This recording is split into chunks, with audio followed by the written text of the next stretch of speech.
Sandoval will have to plead his case in court. Until his court date, Sandoval had to agree to wear an ankle monitor to gain his release from the detention center. Sandoval, a junior at Savannah State, was MVP of this year's HBCU Baseball All-Star Game in Atlanta. No debates, no speculation, just the info you need. That's your KBLA Sports Minute. I'm Ray Richardson on KBLA Talk 1580. Let me put my hard hat on, go back outside, and see if these procrastination Crenshaw construction crews have shown up yet. I'm saving space for grace, but if these trucks don't show up soon, well, you already know. Destination Crenshaw, your time is up. With a KBLA Talk 1580 editorial, I'm Tavis Smiley. KBLA Talk 1580 and Bethesda Temple Church invite residents, churches, businesses, and community leaders along the Crenshaw corridor to join a vitally important community conversation Thursday, July 30th, 6:30 p.m. at Bethesda Temple Church, 4909 Crenshaw Boulevard. For years now, this community has been living with unkept promises and the devastating effects of the unfinished Destination Crenshaw construction project, leaving residents, businesses, and churches to deal with myriad problems, including the loss of parking, restricted access, traffic congestion, and a lack of emergency vehicle access when it matters most. For years now, Procrastination Crenshaw has directly contributed to the loss of customer revenue for local Black-owned businesses and, sadly, has forced the closure of some businesses along this 1.3-mile corridor. For years now, churches have been experiencing decreased attendance due to the elimination of parking, and social service programs for vulnerable fellow citizens have been altogether halted. For years now, residents have watched their quality of life erode, and nothing has been done about it. If they think they can get away with treating Black folk like second-class citizens, they better think again. You better think about what you're trying to do to me. This town hall meeting is a reckoning, a public witness, an opportunity for impacted community members to share their experiences for the public record as we prepare to hold those responsible accountable for this enduring nightmare. So please join us Thursday, July 30th, 6:30 p.m. at Bethesda Temple Church, 4909 Crenshaw Boulevard. This town hall meeting is free and open to the public, but registration is required at KBLA1580.com. With a KBLA Talk 1580 editorial, I'm Tavis Smiley, and as always, We welcome your feedback.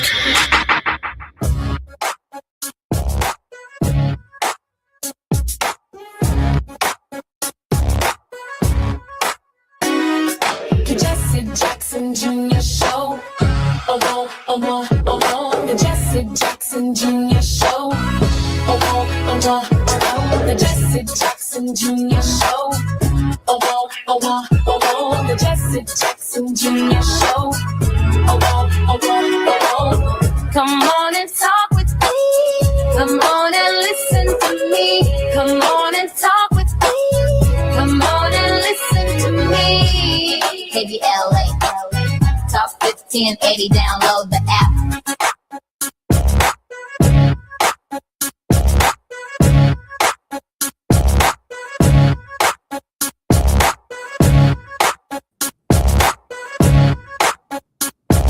I'm Jesse Jackson Jr. It's Tenacious Tuesday on the Jesse Jackson Jr. Show on KBLA Talk 1580.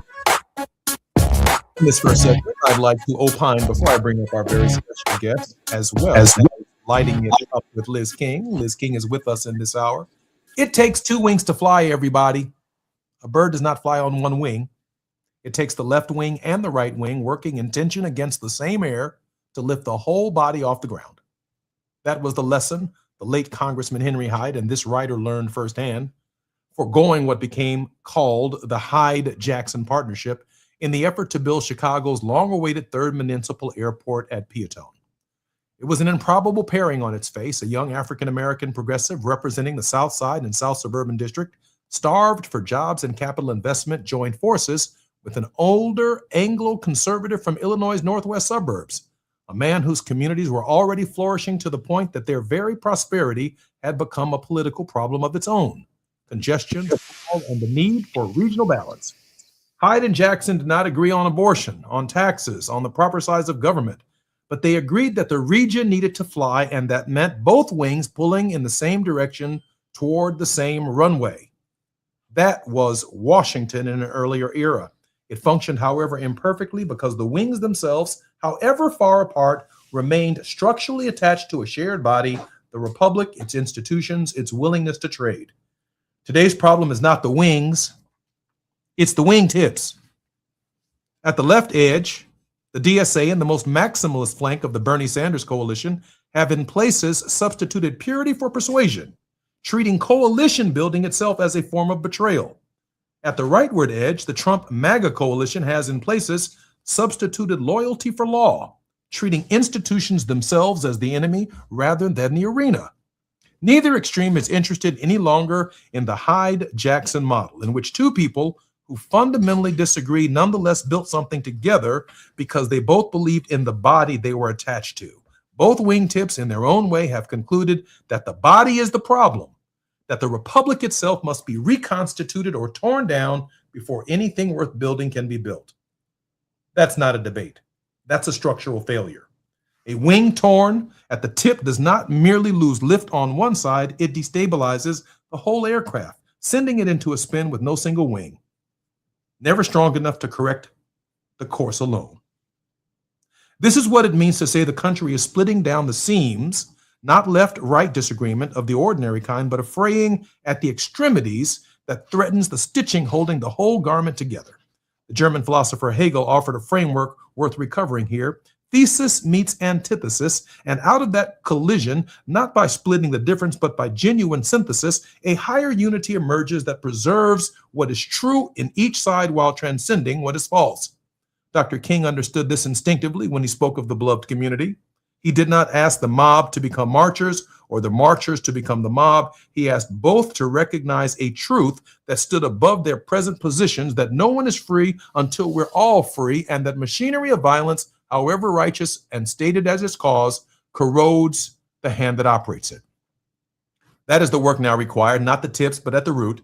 The DSA's thesis is a truth that markets left fully to themselves produce dynasties of wealth alongside deserts of opportunity, and the government has an affirmative role in closing that gap.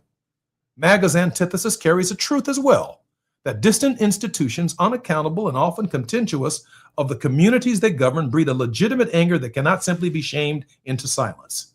The synthesis is neither program, It is the older, harder discipline of the Hyde-Jackson model. Two people, arm's length in ideology, building one runway because they never stopped believing they belonged to the same country. Howard Thurman wrote about the reconciliation begins with an inward journey before it can ever become an outward act, that a person or a people must first come to peace with themselves before they can extend the peace to an adversary. The Republic's wingtips would do well to take that journey. The rest of us, the broad body of the bird, still structurally sound, still capable of flight, would do well to insist on it. Two wings, one bird. It has always been thus, and it will have to be thus again if the Republic ever intends to leave the ground. I'm Jesse Jackson Jr. When we come forward, we'll be lighting it up with Liz King right here on the Jesse Jackson Jr. Show on KBLA Talk 1580. It's afternoon drive time with Jesse Jackson Jr. Only on KBLA Talk 1580. Small businesses are the heart of America. But you don't have to go it alone. As the nation's largest nonprofit resource of expert business mentoring, SCORE has helped millions of entrepreneurs build their businesses for free. Get the connections, education, and guidance you need with SCORE. We're ready to help. Find a mentor today at score.org. Michael's tax debt with the IRS was an absolute nightmare. I ended up owing about $160,000. Then he found out about Clarity Tax Relief. Clarity Tax Relief are some of the nicest people. It's like being part of a family. And when it was over, Clarity Tax Relief saved me a boatload of money, and the garnishment stopped, which was a beautiful thing. call Clarity Tax Relief now. 800-644-5111. 800-644-5111. Individual results may vary. Visit claritytaxrelief.com for more information. There is no denying that we've always been the conscience of this country. KBLA Talk 1580 is progressive talk radio built for our community, by our community, and with hosts who look like you, live near you, and care about what you care about. 50,000 watts of truth right here in Southern California. KBLA Talk 1580. Listen live on your AM radio dial at 1580 or stream us live on our KBLA1580.com website or on our free KBLA 1580 app. Unapologetically progressive. Don't be anxious or confused about AI. Take control of your career when you get the skills to tackle real business problems and design specialized solutions. HR Dive reported that entry-level talent with applied AI credentials can receive up to a 25% salary boost. But where do you find training that you can trust? Future-proof your career and deliver more value with Humans Lead the Way AI. Their hybrid learning courses use practical definitions, real-world examples, and strategic insights to help you and your team understand AI with confidence. No magic, no hacks, no shortcuts. Just practical knowledge that helps you use AI more successfully. Don't wait. AI can never replace people who know how to use it well. Register for courses today at humansleadtheway.com. That's humansleadtheway.com. Now back to more of Jesse Jackson Jr. on KBLA Talk 1580. The Jesse Jackson Jr. Show. The Jesse Jackson Jr. Show. The Jesse Jackson Jr. Show. The Jesse Jackson Jr. Show. King Volley drops the beat. Come on and talk with me. Come on and listen to me. Come on and talk with me. Come on and listen to me. KBLA Talk 1580. I'm Jesse Jackson Jr. Welcome forward to the Jesse Jackson Jr. Show on KBLA Talk 1580.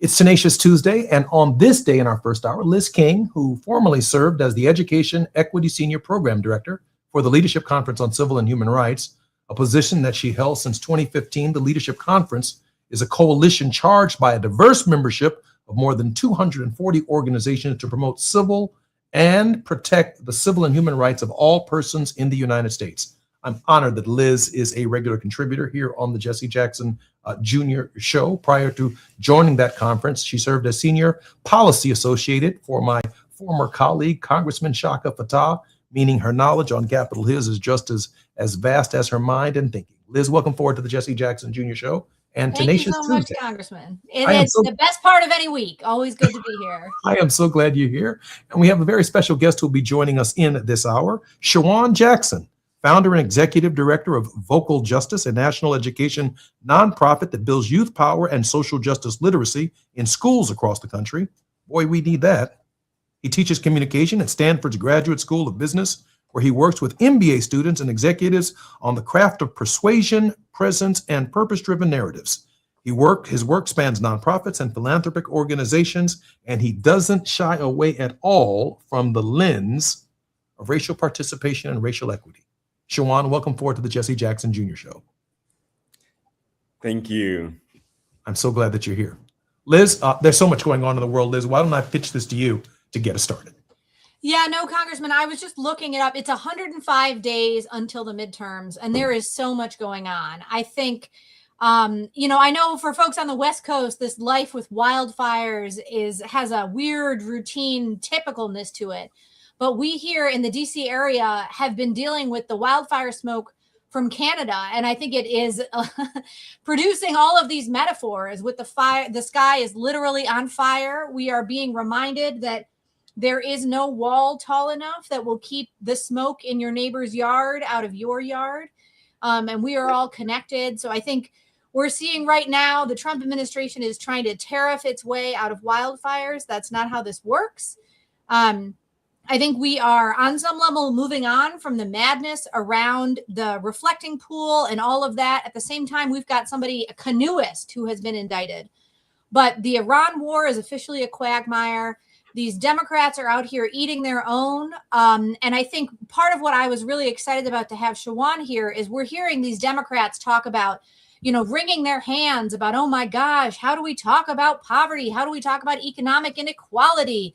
It is inconceivable. I cannot imagine what it's like to go to a grocery store on my own because I have people for that.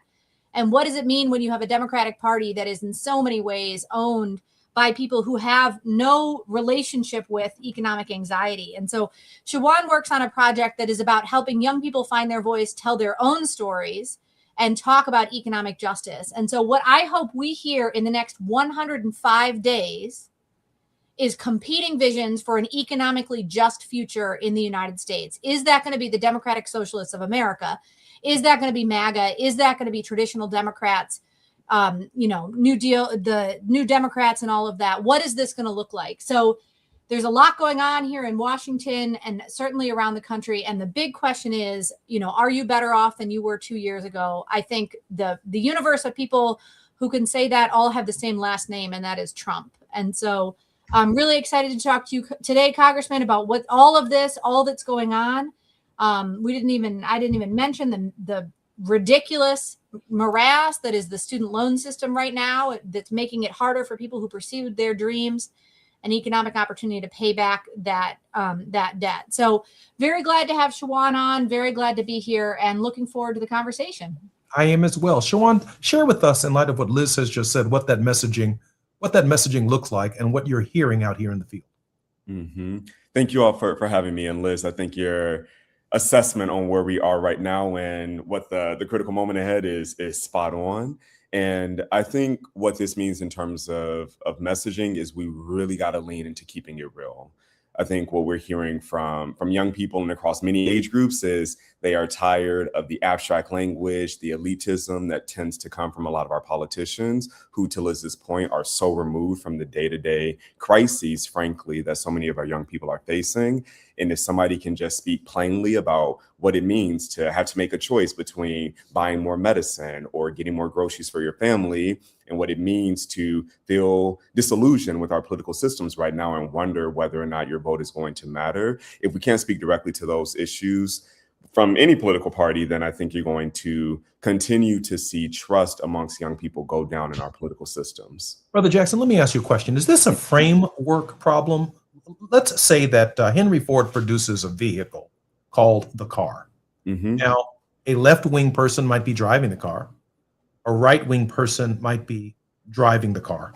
But the airbags need to be consistent. The seat belts need to be consistent. There's a framework, 4 wheels, a secure engine, a secure gas pump. The framework, is this a framework issue, or is this just a function of direction and a function of who's driving the vehicle?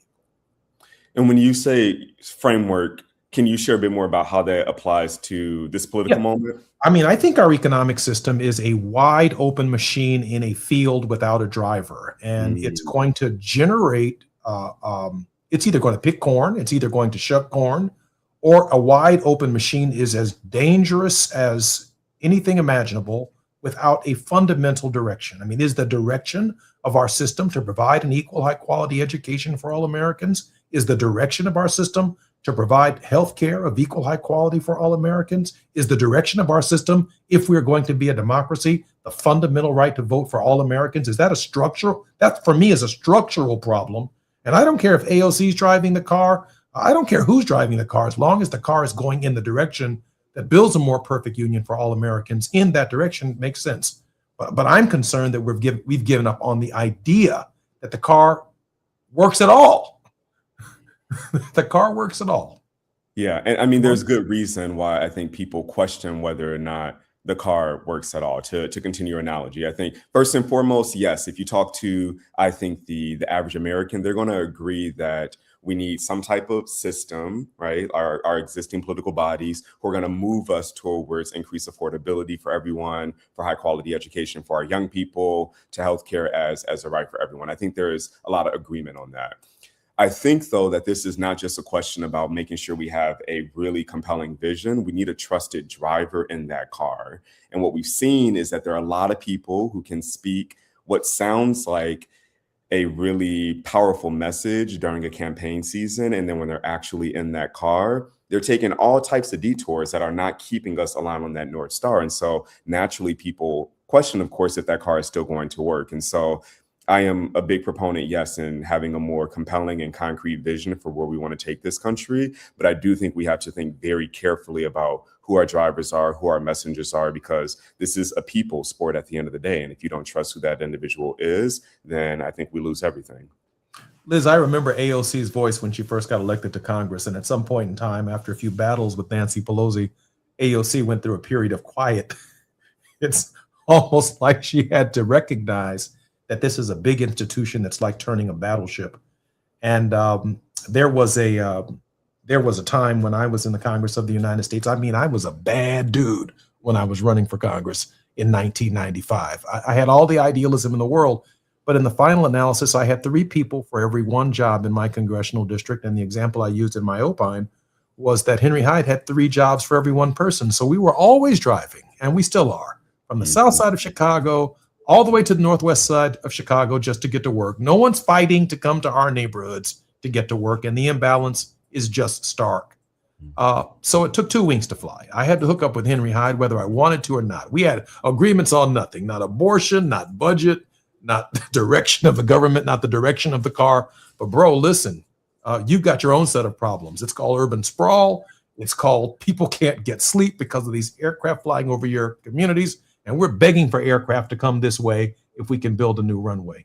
Is that idea, the idea that we can bring 2 wings together to move the country forward, a foregone conclusion that it's over? Or is it something that we should see some vision in? Because in the final analysis, Democrats regain control of the Congress. We're still going to have to work together to get something done. I think No, after you, Liz. No, I think the reality is the overwhelming majority of people in this country have more in common than they are different, no matter what else is true about them. And they are in the habit of working together to solve problems because that's how life works. We are currently thinking about this recent housing bill as a very clear example. I mean, you had Elizabeth Warren working with Senator Tim Scott. It's not that people don't know how to do this. It's not that they don't know how to come together. It's that the guy who's in charge said he wasn't going to put his name on the bill unless they promised to take the vote away from people. I mean, come on. I think the reality is that there are a lot of people who are willing to do this work. There are also a lot of people, Wade Henderson always talks about the skunk in the dinner party. There are a lot of people who are out here polluting the atmosphere. There are a lot of people who are making it harder to work together, but there are people who are willing to do the work, willing to come together, willing to see the humanity in their opponent and to find a constructive path forward.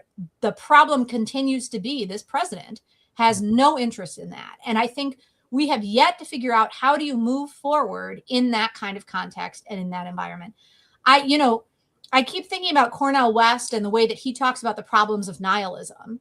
And it is true. It is terrifying to think that there are so many Americans who may have given up on the idea that the Constitution is real, that the Constitution could protect us, that our laws are there to serve us, that our government is there to serve us, is just awful. But then you watch what Mamdani is doing in New York, right? So you remember that, on the Reagan's thing, I'm the government, the scariest words in the English language, I'm the government and I'm here to help. And Mamdani flipped that on his head and said, the scariest words in the English language are, I worked all day and I can't feed my kids. That is a sentiment that almost everyone in this country can identify with. Maybe not Elon Musk, but maybe he shouldn't be in charge.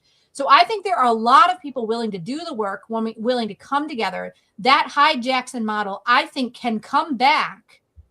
The question is, to Shawan's point, are we going to find the leaders who will help us get there, who will give the permission, who will create the space, create the ground so that people can come together across lines of difference to solve problems together? Brother Jackson.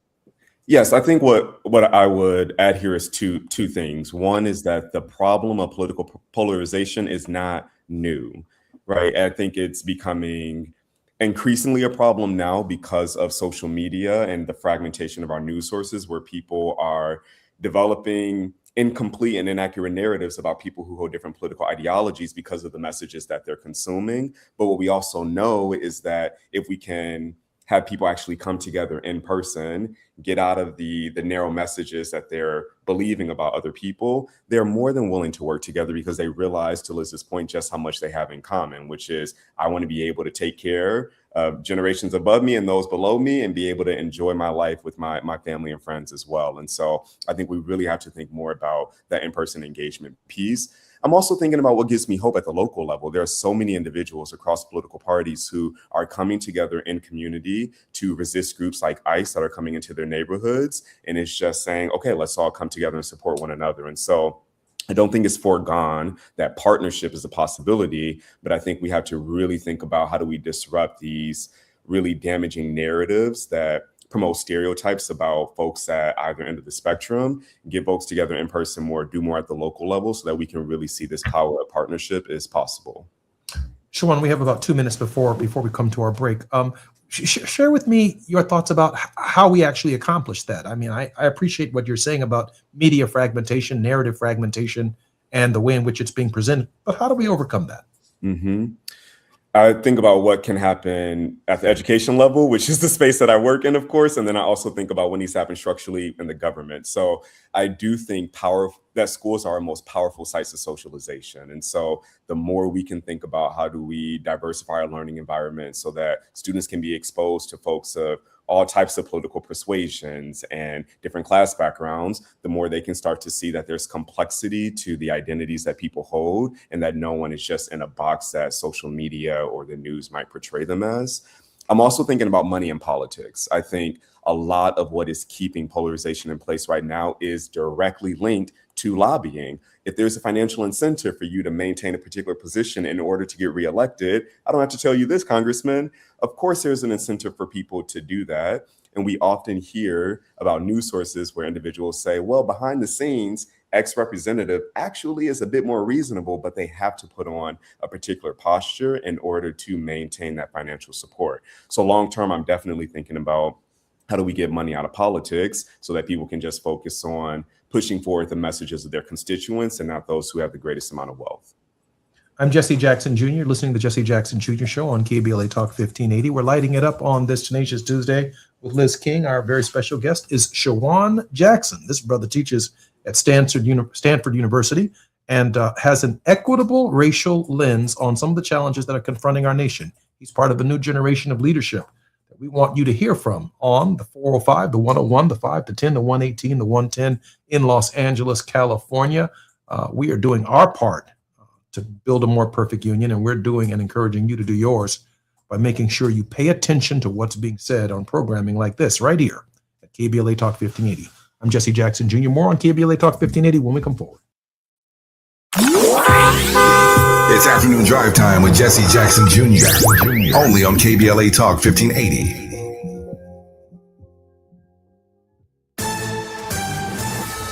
Esther Dillard with BIN News Now. Another soldier killed over the weekend during the conflict in Iran.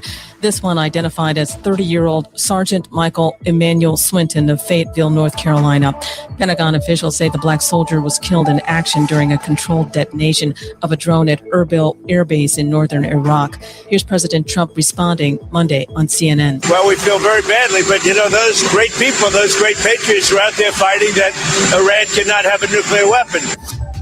Jury selection continues in a case involving a woman accused of calling a young child a racial slur in a Rochester, Minnesota playground. Opening statements are expected once the jury is selected. And civil rights activist, the Reverend Al Sharpton, announced a $50,000 reward for information leading to an arrest and conviction in the death of 18-year-old Nolan Wells. Get BIN News Now on demand 24/7 on the iHeartRadio app. For victims of drunk and drug driving, our grief is unique. But you are not alone. You always have a place at MAD. Call our 24-hour victim helpline at 877-MAD-HELP or visit mad.org. This is the KBLA Sports Minute with Ray Richardson. The immigration crackdown by the Trump administration has made its way to HBCU sports. Johan Sandoval, a star infielder for the baseball team at HBCU Savannah State University in Georgia, is free today after spending more than 2 weeks in detention at an ICE immigration facility in Batavia, New York. Sandoval, a native of the Dominican Republic, was detained by ICE agents after a traffic stop in New York City on July 3rd.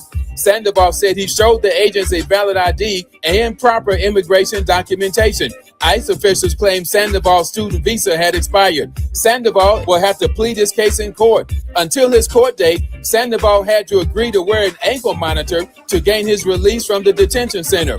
Sandoval, a junior at Savannah State, was MVP of this year's HBCU Baseball All-Star Game in Atlanta. No debates, no speculation, just the info you need. That's your KBLA Sports Minute. I'm Ray Richardson on KBLA Talk 1580.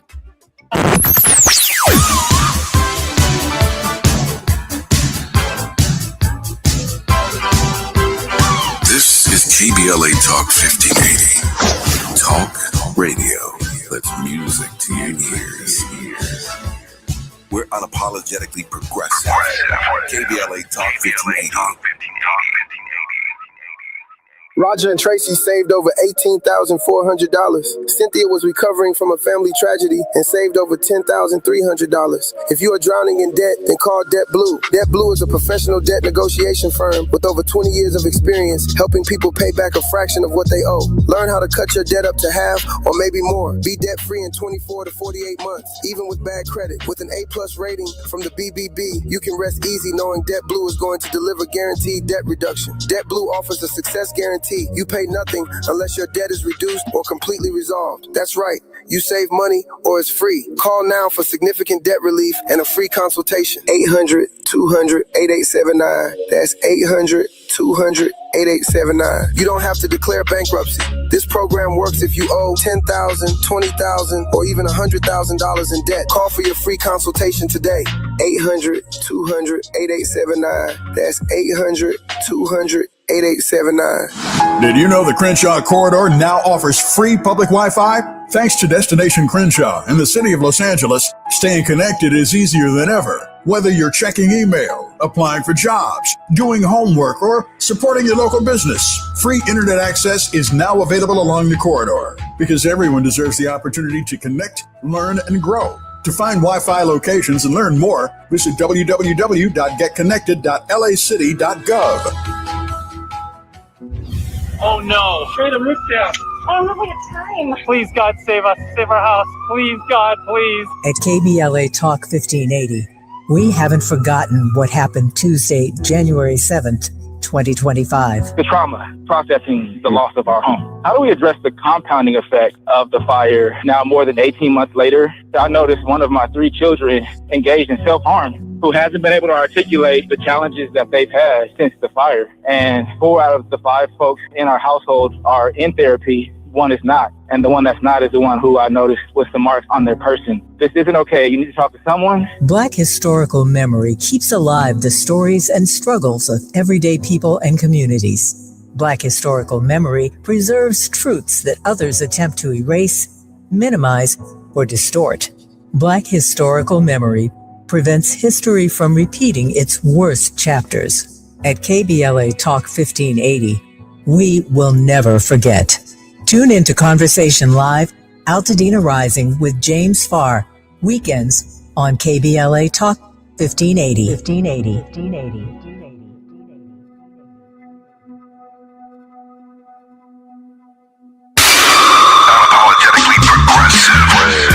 You're listening to KBLA Talk 1580.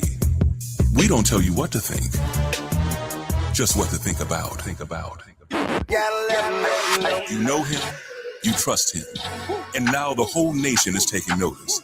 Talkers Magazine, the Bible of talk radio, has ranked Tavis Smiley number 14 on their prestigious Heavy 100 list. 100 voices, the most important in all of talk radio. Tavis has moved from number 45 to number 33 to number 16, and now he's in the top 15, right here on your station. His is one of the most trusted, credible, and reliable voices in broadcast media today.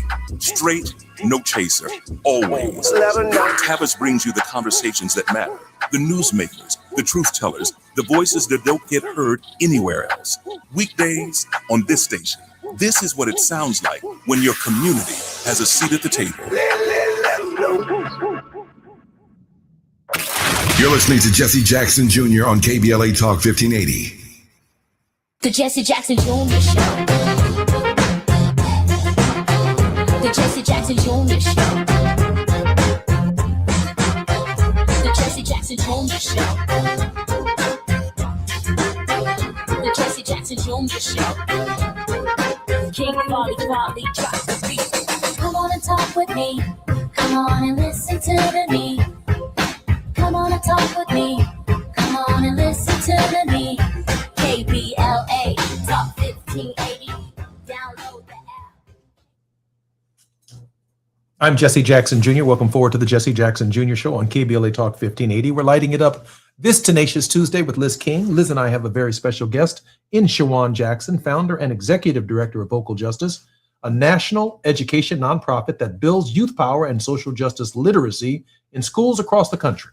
He teaches communications at Stanford's Graduate School of Business, where he works with MBA students, executives on the craft of persuasion, presence, and purpose-driven narratives. His work spans nonprofits and philanthropic organizations, helping organizations find the story that holds up under pressure, facilitating high-stakes convenings where diverse stakeholders build shared understanding, and coaching individual leaders to speak with greater clarity, authority, and authenticity. He brings a racial equity lens to everything he does, believing that the most transformative communication work is also the most honest work. Liz and Shawan, welcome forward and welcome back to the Jesse Jackson Jr. Show. Thank you, Congressman. Always good to be here. Likewise. Appreciate y'all having me. Man, it's an honor to have you here, Shawan. Listen, let me ask you a question. Tell me about your work and tell me what you're learning from the students that you are working with in this particular environment. Mm-hmm. For context, we are a national education nonprofit that really focuses on the power of storytelling for social change. We have a 30-lesson plan curriculum that we provide to middle and high school teachers that equips their students to identify their authentic perspectives on social issues and learn how to communicate that with a lot of power. And we've been working with young people across the country for many years now. First pilot was back in 2019. And I think what we are learning from our young people is just how hungry they are to actually do a lot of social change work. There is a stereotype out there that young people are disillusioned with politics and therefore don't want to do anything. That disillusionment is real. Trust is going down in public institutions with young people in particular. That is backed by the data. But the story is more complicated, where we're hearing from our students, hey, I really want to speak up. I really want to engage civically.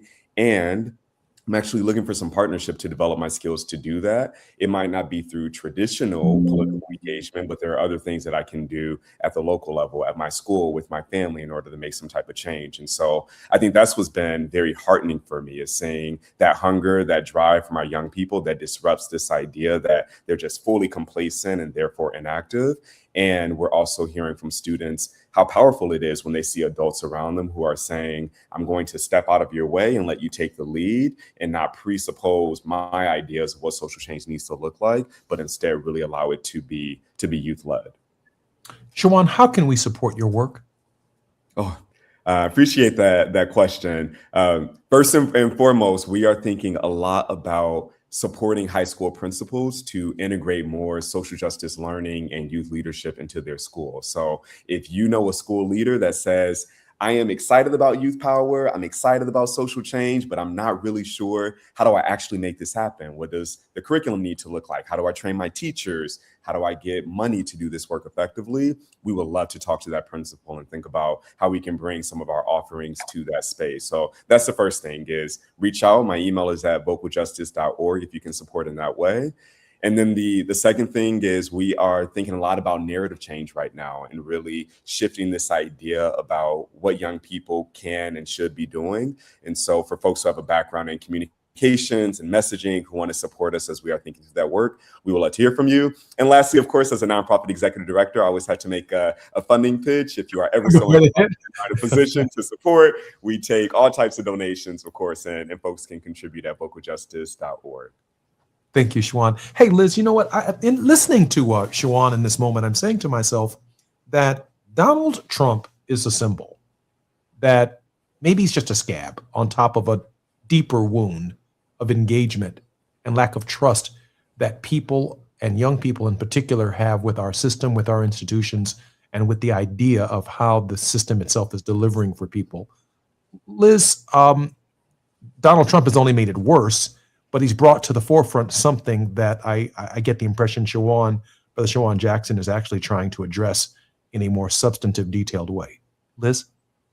Yeah, absolutely. The point that people are angry about how they've been mistreated, the point that our system excludes them and marginalizes them and tells them they don't matter, and tells them that what they believe is unimportant. I mean, that is a very real and honest critique, exactly to your point at the beginning of the show, Congressman, that what people have been saying here, what they are trying to communicate about the way in which they have been forgotten and left behind. I think your father talked about this all the time, right? The way in which people talk about having been forgotten and left behind is real. It is honest. It is true. And it doesn't have to be about hurting other people. It is Donald Trump who's taking that and weaponizing it. And so really, if we're going to see more politicians saying, don't believe your lying eyes, everything is fine, you don't need to be so angry, don't worry, the elite has your back, don't worry, the economic system is going to work out for you. If we keep hearing politicians say that from whatever political party, it's going to do nothing for us to rebuild.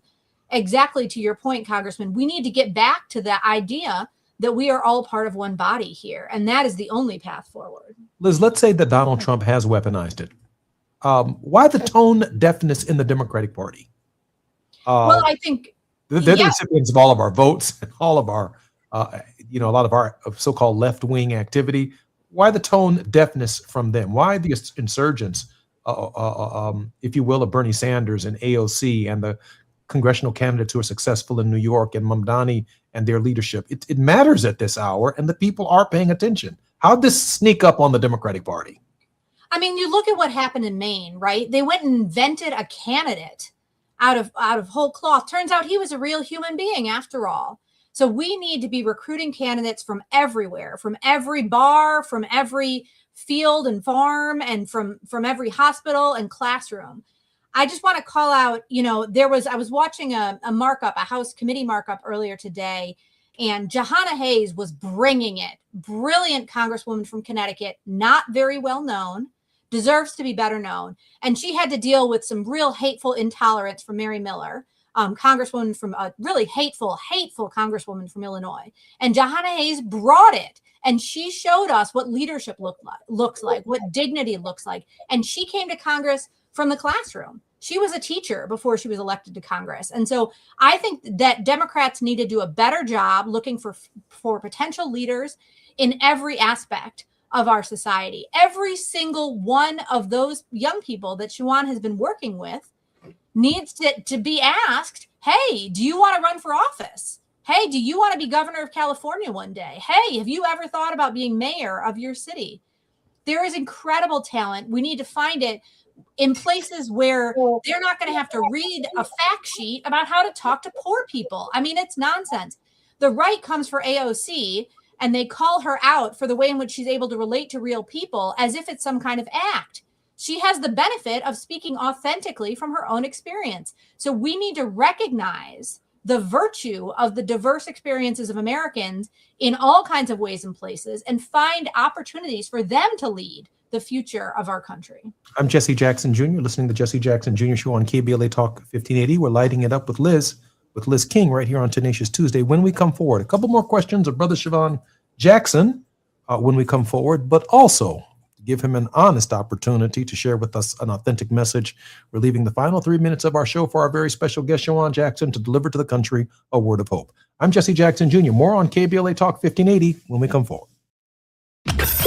While you're stuck in traffic, we can at least bring you up to speed on the news of the day. You're listening to Jesse Jackson Jr. only on KBLA Talk 1580.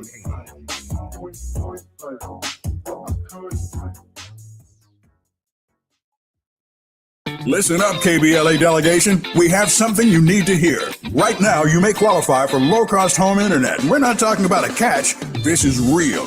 Many internet service providers offer low-cost internet plans if anyone in your household is enrolled in CalFresh, Medi-Cal, SSI, or is income eligible. There are a lot of families in our community who deserve to be connected. Here's all you do. Call 844-461-7893. That's the Get Connected call center. Real people ready to help you enroll today. Or go online to internetforallnow.org to find a provider near you. You may also qualify for a low-cost computer through Human IT. Connectivity is not a luxury. In 2026, it's a necessity, and you deserve access just like everybody else. Call 844-461-7893. That's 844-461-7893. KBLA's got you. If you missed any of this, you can always go to our website at KBLA1580.com. Brought to you by KBLA Talk 1580 in partnership with the California Emerging Technology Fund, CETF. The Sickle Cell Community Consortium Warrior Convention, sponsored in part by Agios and Pfizer, is July 22nd through 26th. Sickle cell education, entertainment, and family fun. Free hotel scholarships are available. Register now at sicklecellconvention.org. KBLA Talk 1580. We've got a lot to talk about. KBLA Talk 1580, connecting you with services and solutions. These are hard times for housing in America. Too many in our community face barriers to safe housing, behavioral health care, and affirming spaces for healing, particularly those impacted by poverty and stigma or incarceration. Rooted in South LA, Ahmad supports impacted communities through housing, wellness, and leadership development. Ahmad provides culturally responsive, peer-led support from transitional housing and mental health services to leadership development and youth empowerment. They offer safe, affirming houses for youth, transgender women, and formerly incarcerated individuals. Therapy and peer support with a focus on healing trauma in Black communities. HIV prevention and care, free testing, education, and wraparound services for whole person wellness. Standing in the gap with health, housing, and hope. Reach out to Ahmad Institute at 323-569-1610. That's 323-569-1610. Or visit amaad.org. This is a community call to action from KBLA Talk 1580. KBLA Talk 1580. We've got a lot to talk about. KBLA Talk 1580 joins you in standing for voting rights. The midterm election campaign season is here now. The 2028 presidential election is right around the corner. When We All Vote is a leading national nonpartisan initiative on a mission to change the culture around voting and to increase participation in each and every election by helping to close the race and age gap. Created by Michelle Obama, When We All Vote brings together individuals, institutions, brands, and organizations to register new voters across the country and advance civic education for the entire family and voters of every age to build an informed and engaged electorate for today and generations to come. When We All Vote empowers their supporters and volunteers to take action through voting, advocating for their rights, and holding their elected officials accountable. It's all in for 2026 and 2028. Please visit whenweallvote.org to stand up for your rights, voting rights. This is a community call to action from KBLA Talk 1580. If you have unfiled taxes or are in debt to the IRS, this is important news. Did you know the IRS has programs specifically designed to help people struggling with tax debt? Powerful tax assistance programs that can save you thousands if you qualify. No one knows these programs better than the experts at Optima Tax Relief, America's most trusted tax resolution firm. A-rated by the Better Business Bureau, their award-winning tax attorneys and licensed professionals have resolved over $3 billion of tax debt for their clients. One call to Optima can start the process, helping to put an end to your worries about wage garnishment, asset seizure, and other aggressive IRS actions. Find the best options to solve your tax problems. Call the experts at Optima Tax Relief today for a free consultation. Call 800-919-9077. 800-919-9077. 800-919-9077. Optima Tax Relief. Some restrictions apply. For complete details, please visit OptimaTaxRelief.com. Now back to more of Jesse Jackson Jr. on KBLA Talk 1580. The Jesse Jackson Jr. Show. The Jesse Jackson Jr. Show. The Jesse Jackson Jr. Show. The Jesse Jackson Jr. Show. King Quality drops the beat. Come on and talk with me. Come on and listen to me. Come on and talk with me. Come on and listen to me. KBLA Talk 1580. Download the app. I'm Jesse Jackson Jr. Welcome forward to the Jesse Jackson Jr. Show. We're lighting it up with Liz King, and I'm so grateful that Liz has introduced me today and brought Shawan Jackson, founder and executive director of Vocal Justice, to our program. Liz, to you and to Shawan, I hope Shawan is a regular guest on our program and is willing to come back. Liz, let me ask you this question, but let me ask this question of Shawan, because I think Liz closed on an important point and Shawan did not get a chance to respond. Generationally, Shawan, there was a generation that was asked by a president of the United States, ask not what your country can do for you, but what you can do for your country. Do you sense, and I'm 61 years old, and so I have to get some feedback from those of you who are a little bit younger than I am, that this generation, based upon what you're experiencing, are responding to that call? Absolutely. Look, I always want to see more civic engagement about what we can be doing, but I do see maybe not traditional forms of civic engagement that we've seen in the past in terms of running for office or voting at the levels that I would want to see. But we are seeing care that's happening for communities, especially at the local level. I see it all the time with the students in our Vocal Justice program. So there's still a lot more to do, but I actually have a lot of hope based on the actions that we're seeing today. I think about some of the students that we have, for example, and outside of Atlanta, Georgia, many of whom are undocumented youth who put together an event in their community to talk about food deserts and how they can promote more nutrition in their communities, or a group of students in New York that we supported this past year who said, we want to help more students be able to think about their college and career pathways, and we're going to use AI as a way that can support some of our students. And so there's definitely pockets of action that's happening. I think the opportunity is for more of that to happen within our political systems. I have a huge sadness that I hold about the fact that so many people don't want to run for office because they don't think that our political systems are going to make any change. And I understand where that critique comes from, because we have seen very little impactful change that has happened from our elected representatives. But I think there is opportunity for us to translate that energy that's happening outside of those political systems and get some of those young people and other folks to say, okay, how can I bring some of that real energy and hope to our government? Liz, I'm going to allow you the opportunity to respond. Let's try and save a few minutes for Brother Shawan's word of hope at the end. Liz? Yeah, I think Shawan's example and reminder that civic engagement can look all kinds of ways. And what matters most is that you raise your voice and that you get involved. And whether that is looking out for your neighbor who isn't able to pay the bills this month, or looking out for your neighbor, as I did earlier today, when ICE rolls up on your neighborhood, or looking out for your neighbor who just needs something to do after school, that every one of us can serve our neighbor. Every one of us can build a beloved community together. And every one of us can be part of a two-winged bird that actually can fly with that level of cohesion. And so, yeah, absolutely everything that Shawan just said. There's so many opportunities to serve, and anyone can be great because anyone can serve. Liz, wait a second now. You don't make news ending the program by telling us ICE pulled up on your neighborhood today. Is that what happened? Yeah, it is not an uncommon occurrence. And so I busted out my white complected self, and I walked there, and I stood and I looked at the scary vehicle that was looking to kidnap my neighbors. And I let them know that I was watching them. I let them know that I was watching them. And that is what we do today. And that is what today calls for.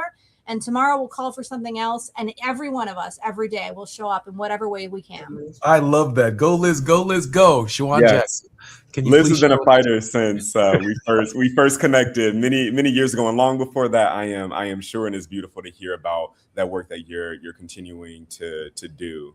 And I really appreciate the way Liz said there are expansive ways to show up civically and for each other. And I think what my challenge is to all of us who are adults is to not have a narrow way that we think about who can be a leader and what leadership looks like. I think what we have seen in the civic leadership development space across nonprofits is that we really want to go after the young people who are thriving academically, who are compliant, who are eloquent speakers, but that really restricts the ideas that are going to be elevated if we only have a particular type of person. And so I really think about the quiet kid who might be sitting in the back, who has incredible ideas on how to transform their school systems, but has not had a teacher look at them and say, you can be a phenomenal leader in our school, because they don't fit the mold of what a good leader is.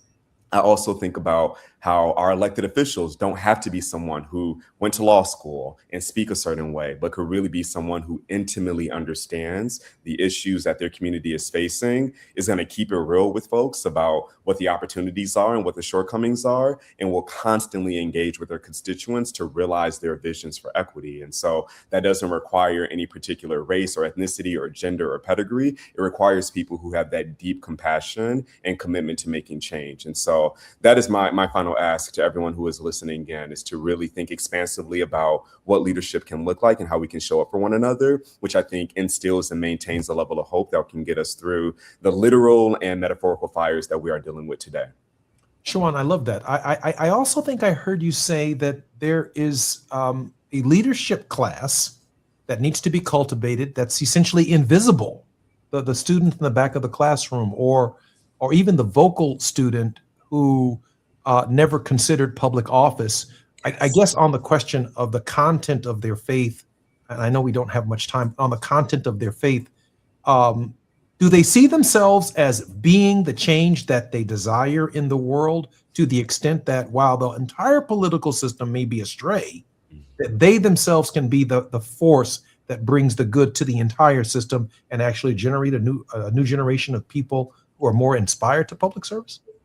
Some certainly do. I've been inspired by how many young adults are running for office and gaining a lot of traction on the progressive side. But unfortunately, many young people do not view themselves that way. We are all products of our environment. And as much as we can try to tell ourselves, I am confident, I am powerful, I can make a change, we need adults around us. We need communities that are going to elevate the power that we might not see ourselves. And so I think it's incumbent not just on young people to shift their internal narratives, but everyone around them to really say, you have incredible power. I am going to champion that authentically. And ultimately, I'm going to get out of the way so that you can make the change that you know this world needs. Shawan, thank you for being our guest today.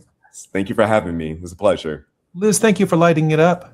Thank you, Congressman. Always wonderful. Liz, I love you much, and there's nothing you can do about it. And thank you very much for bringing Shawan Jackson to our program. I'm Jesse Jackson Jr. It's Tenacious Tuesday. Up next, Barbara Arnwine right here. Put your seatbelt on. We're going to be on the grind with Barbara Arnwine in just a moment. KBLA 1580 Santa Monica. I'm Esther Dillard with BIN News Now. Another soldier killed over the weekend during the conflict in Iran. This one identified as 30-year-old Sergeant Michael Emmanuel Swinton of Fayetteville, North Carolina. Pentagon officials say the black soldier was killed in action during a controlled detonation of a drone at Erbil Air Base in northern Iraq. Here's President Trump responding Monday on CNN. Well, we feel very badly, but those great people, those great patriots are out there fighting that Iran cannot have a nuclear weapon. Jury selection continues in a case involving a woman accused of calling a young child a racial slur in a Rochester, Minnesota playground. Opening statements are expected once the jury is selected. And civil rights activist, the Reverend Al Sharpton, announced a $50,000 reward for information leading to an arrest and conviction in the death of 18-year-old Nolan Wells. Get BIN News Now on demand 24/7 on the iHeartRadio app. For victims of drunk and drug driving, our grief is unique. But you are not alone. You always have a place at MAD. Call our 24-hour victim helpline at 877-MAD-HELP or visit mad.org. This is the KBLA Sports Minute with Ray Richardson. The immigration crackdown by the Trump administration has made its way to HBCU sports.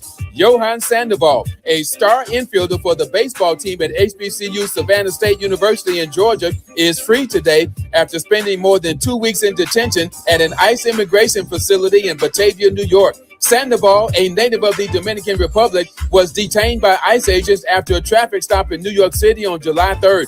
Sandoval said he showed the agents a valid ID and proper immigration documentation. ICE officials claim Sandoval's student visa had expired. Sandoval will have to plead his case in court. Until his court date, Sandoval had to agree to wear an ankle monitor to gain his release from the detention center. Sandoval, a junior at Savannah State, was MVP of this year's HBCU Baseball All-Star Game in Atlanta. No debates, no speculation, just the info you need. That's your KBLA Sports Minute. I'm Ray Richardson on KBLA Talk 1580. Let me put my hard hat on, go back outside, and see if these procrastination Crenshaw construction crews have shown up yet. I'm saving space for grace, but if these trucks don't show up soon, well, you already know. Destination Crenshaw, your time is up. With a KBLA Talk 1580 editorial, I'm Tavis Smiley. KBLA Talk 1580 and Bethesda Temple Church invite residents, churches, businesses, and community leaders along the Crenshaw corridor to join a vitally important community conversation Thursday, July 30th, 6:30 p.m. at Bethesda Temple Church, 4909 Crenshaw Boulevard.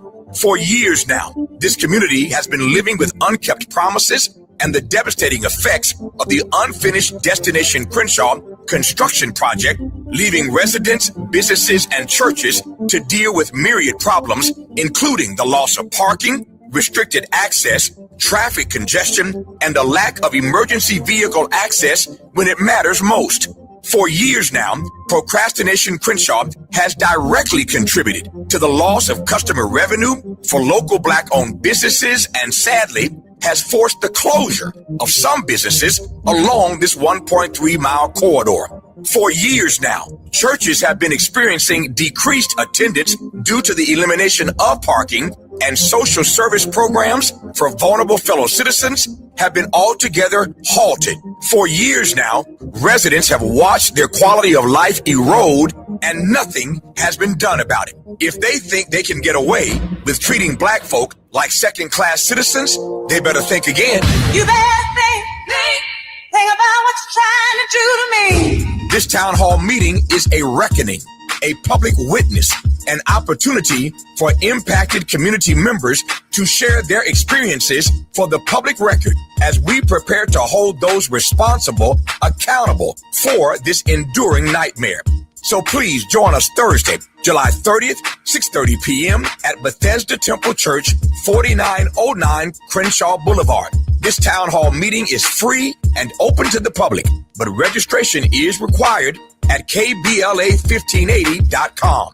With a KBLA Talk 1580 editorial, I'm Tavis Smiley, and as always, we welcome your feedback.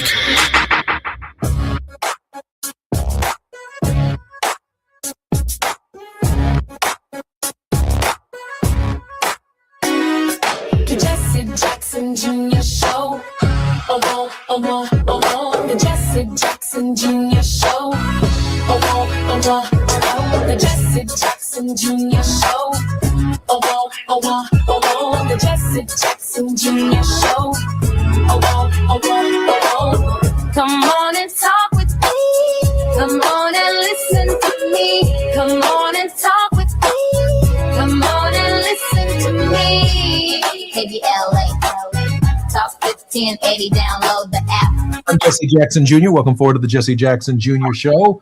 It's Tenacious Tuesday, and we are on the grind, therefore, with Barbara Arnwine, born in Southern California. Arnwine is a graduate of Scripps College and the Duke University School of Law, president and founder of the Transformative Justice Coalition's internationally renowned contributions on critical justice issues, including the passage of the landmark Civil Rights Act of 1991 and the 2006 reauthorization of provisions of the Voting Rights Act. Normally on our show, I begin with a countdown.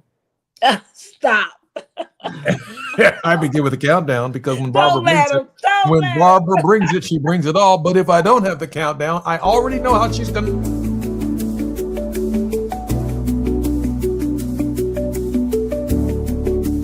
22, 21, 20, 10, 9, 8. Hey, and then if I don't have my countdown ready, Barbara says, folks. Barbara, we're on the grind with you for the next hour. Barbara, your thoughts. It's great to be here. And I just want to start off with a shout out to everyone who has been paying attention to the Nolan Wells case. I want to thank the offers by not only Al Sharpton, but that were matched by others that has now created a $100,000 fund for information on what happened.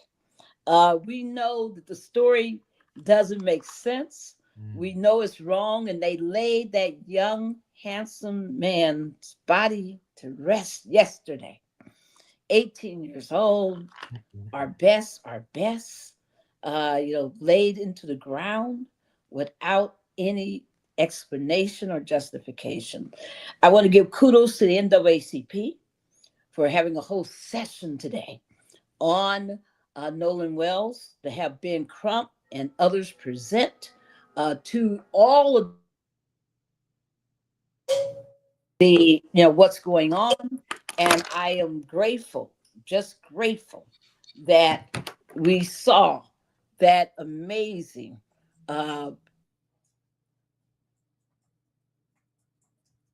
happening. And, people just forget that families, when they're in crisis, like we talked last week to Carmen Bolden, the mother of Jelani Day, I was with Ahmaud Arbery's father, Marcus Arbery, this Saturday.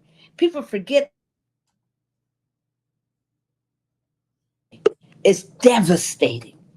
I have worked for years with Professor on the what we call the Say Her Name campaign. And we have helped, and worked with scores of, more than a score of moms and family members whose loved daughters were killed by either police, mostly by police. And what we found is, Jesse, what I've seen, which is devastating, is I've seen a lot of family members just the tragedy. They can't take the senselessness of it. They can't take the lack of answers. They can't take the grief. And I have had to bury family members. after their loved ones were destroyed. Folks, this is serious. We have to do everything in our power to get righteous justice answers. Every time, how many of you see on your social media all of these stories, these ghost stories living for all the people who were killed by police? You know, it just breaks my heart every time I see these pictures of these beautiful men and women, or when I see, you know, these hate crimes, like this is what we think happened here, and to just see those left behind, sorrow that we all have in our heart. So every time we see one, we're saying something. You know, Ayanna Stanley, Tamir Rice, all of these people, our hearts, Eric Gardner, just person after person, we put our hearts out there as a community. And so I just want to say to the Nolan Wells family, you are not alone.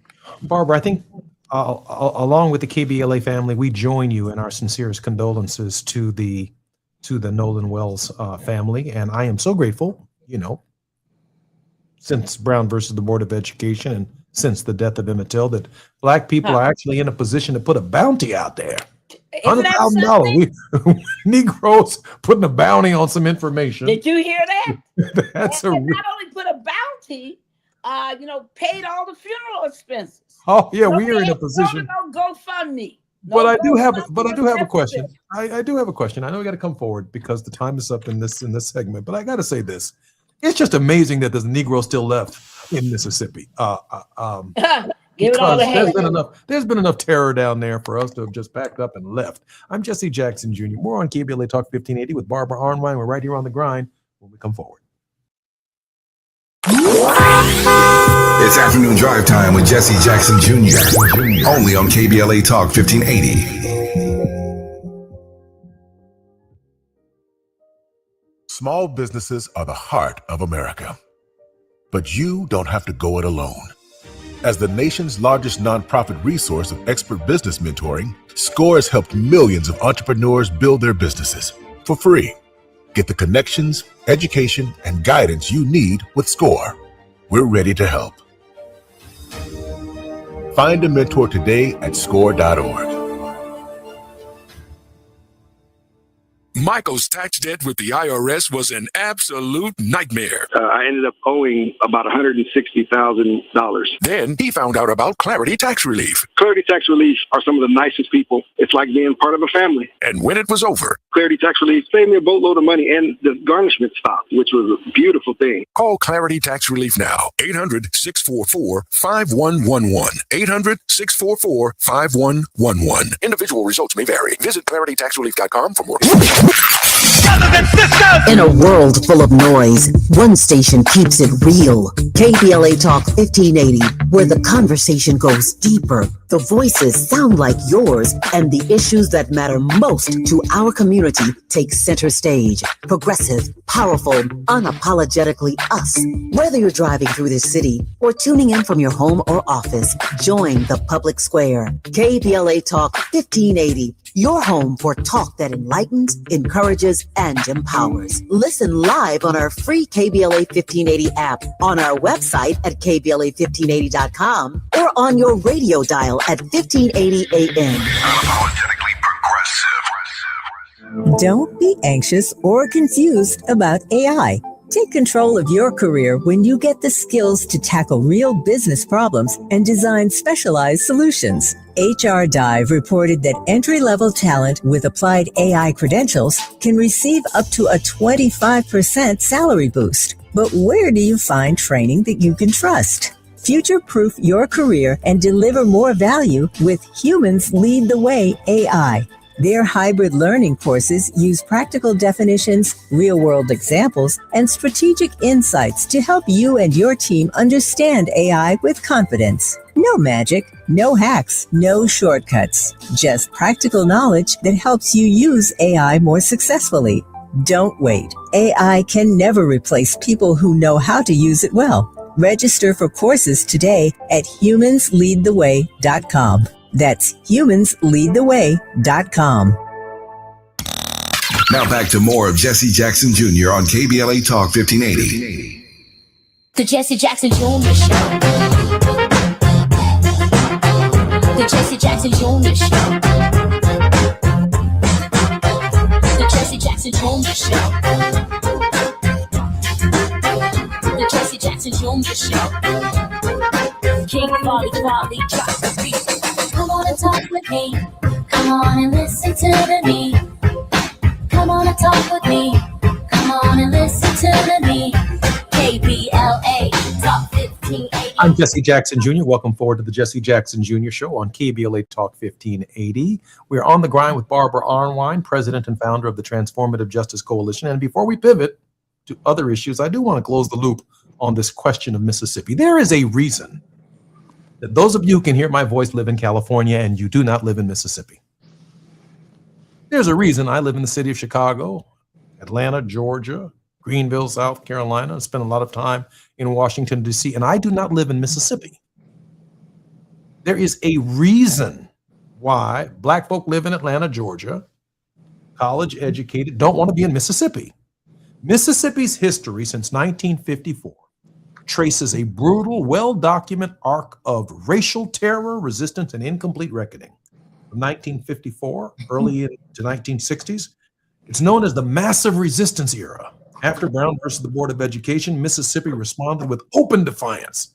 White citizen councils formed in 1954 using economic retaliation, fire rings, foreclosures, loan denials against Black families who supported integration. The state created the Sovereignty Commission in 1956, a taxpayer-funded spy agency that surveilled civil rights activists and fed information to segregationists. Lynching continued as an instrument of control. Emmett Till was murdered in 1955 in Money, Mississippi, for allegedly whistling at a white woman.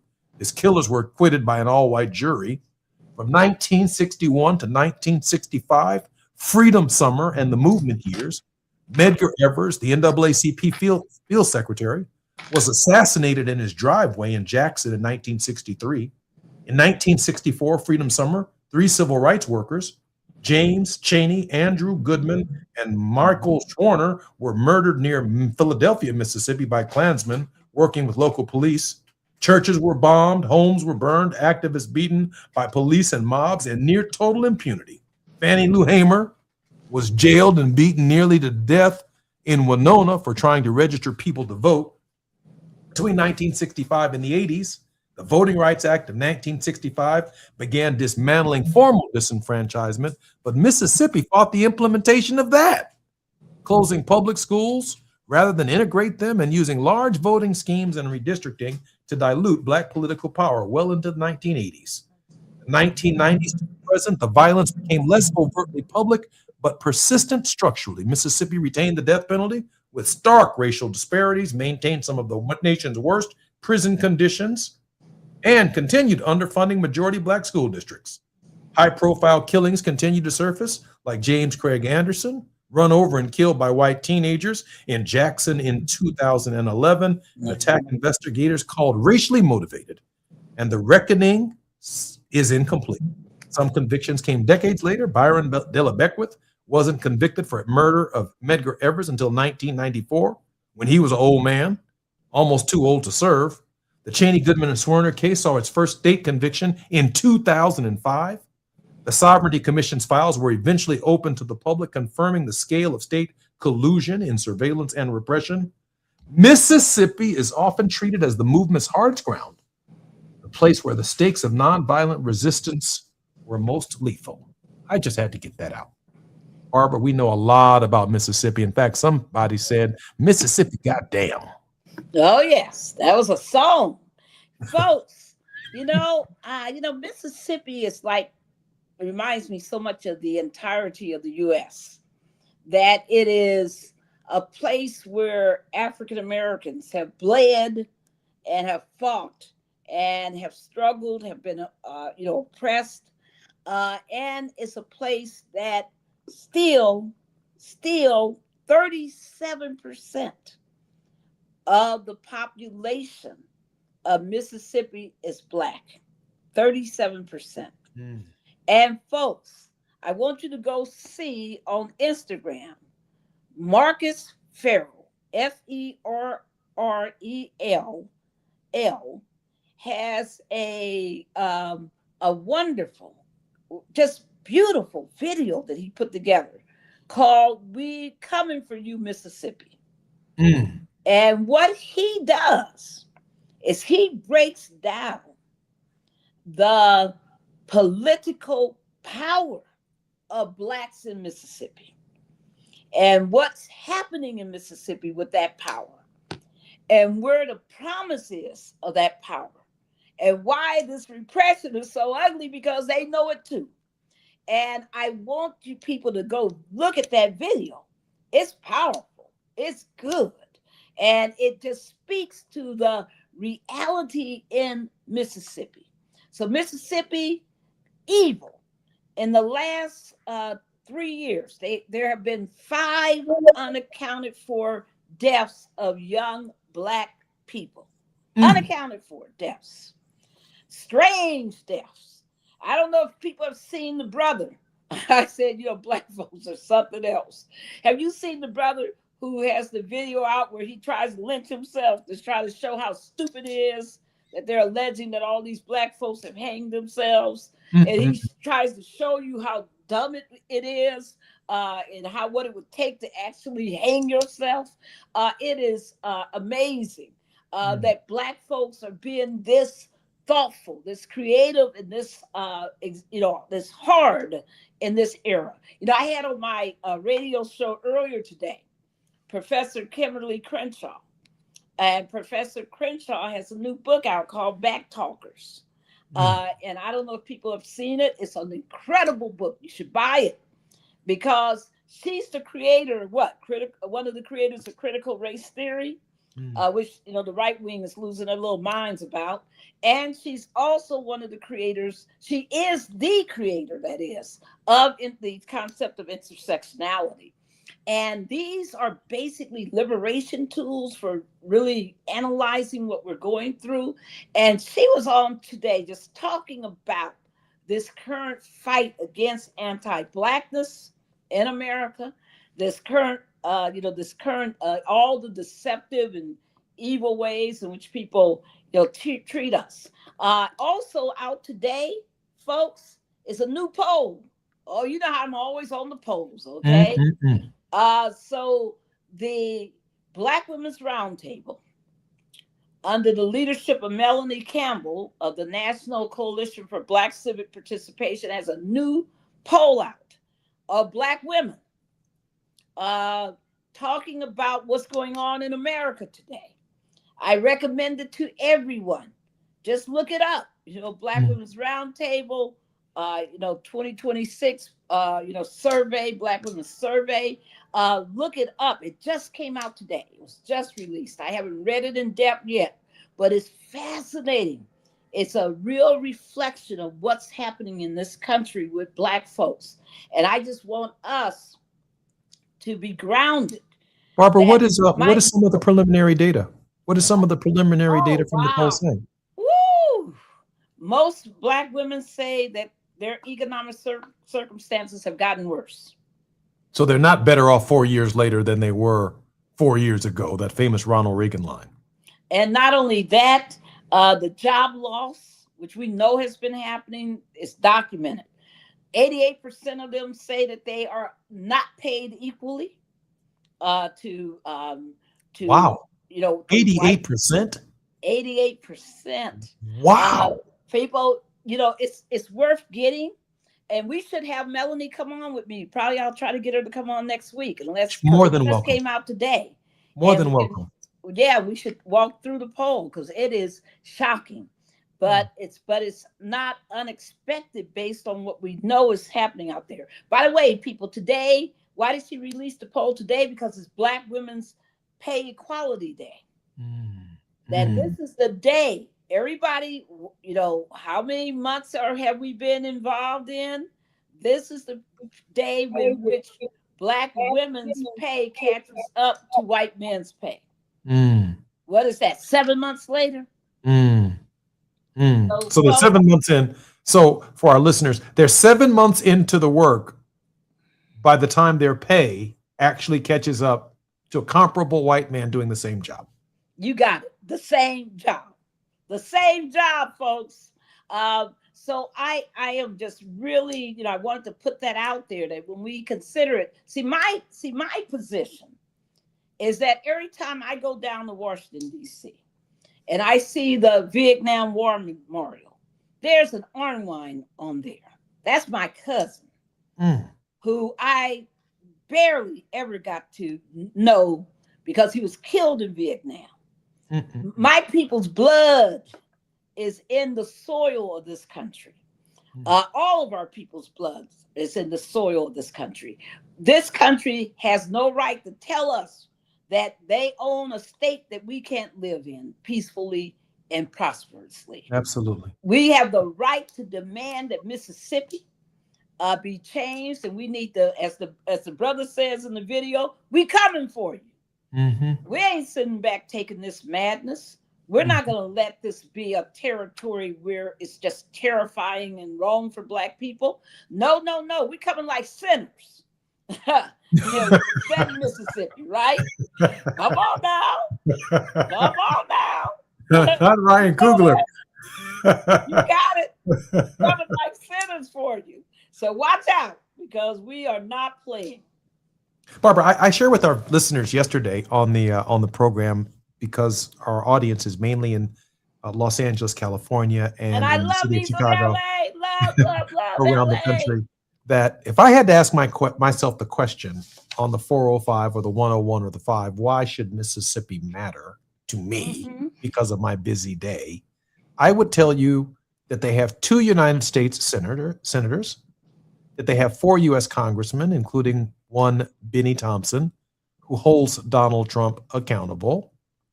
It is a state where his district could be eliminated, consistent with the Voting Rights Act and the challenges to the Voting Rights Act of 1965. But most importantly, those senators and those House of Representatives have something to say about your health care and about your Social Security and about the role of the federal government in building highways. If you're stuck in traffic on the 405 or the 110 right now, you are there because Congress did not appropriate enough money in a highway transportation bill to make your commute easier. The quality of your life isn't just the 2 senators you voted for in California or the 2 senators we're voting for in Illinois. It takes 51 senators, 2 of which are in Mississippi, to make a difference. And it doesn't make sense in 2026 that we still have communities in Mississippi that don't have streetlights. Hey. I mean, sundown towns, the terror that Black people live under in some of those communities. Go ahead, Barbara, do your thing. We have communities in Alabama that don't have public sanitation. Come on, I've seen those outhouses. Come on, folks. We just have to understand that none of us are free, as Ella Baker said, until all of us are free. That there's no such thing as, my family left Louisiana. My dad, as I recounted, left Texas under threat of being lynched. We got to understand that even though we went to California, we didn't find peace there. And every time I hear, I listen to the show and I hear Tavis talking about what's happening in Crenshaw on the Crenshaw Boulevard. I used to live near there. I lived right off of Leimert Park, for all of you LA people. And I lived there, for when I got out of college for a number of months. And I would walk up to Crenshaw all the time, and I know what people are going through. Every time I walk, like I did this weekend on Sweet Auburn Avenue in Atlanta, I see the same devastation that I've seen in LA and Crenshaw, same devastation that we've seen in Tulsa, same devastation that we've seen all over this country. Durham, where there used to be these incredible Black Wall Streets, they're all gone. They were gone, wiped out, and now they're beginning to reemerge. Kansas City reemerge. But it's only because we're doing that work. And folks, we got to have the vision, the power, the determination, and the drive to do the work. I'm Jesse Jackson Jr., listening to the Jesse Jackson Jr. Show on KBLA Talk 1580. When we come forward, we're going to talk about, for just a moment, about how we can support Barbara Arnwine and her work. And then she's going to share with us what's next on the docket of our national body politic and how it impacts us. We're going to discuss that for a moment right here at KBLA Talk 1580. I'm Jesse Jackson Jr. It's Tenacious Tuesday. We're on the grind with Barbara Arnwine. More when we come forward on KBLA Talk 1580. It's afternoon drive time with Jesse Jackson Jr. Only on KBLA Talk 1580.